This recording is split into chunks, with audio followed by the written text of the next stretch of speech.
Flowers in the Attic is a 1979 Gothic novel by V.C. Andrews.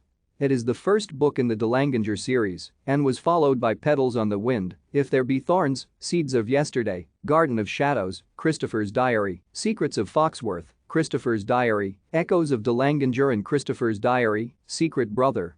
The novel is written in the first person, from the point of view of Cathy Dollanganger. It was twice adapted into films in 1987 and 2014. The book was extremely popular, selling over 40 million copies worldwide. In 1957, the Dollanganger family lives an idyllic life in Gladstone, Pennsylvania until Mr. Dollanganger dies in a car accident, leaving his wife Corinne deep in debt with 4 children and no professional skills. The family is forced to move in with Corinne's wealthy parents, from whom she is estranged. Upon arrival at Corinne's ancestral home, Foxworth Hall, the family is greeted coldly by Corinne's mother Olivia, who sneaks them into a small bedroom connected to the attic. Thank you for watching.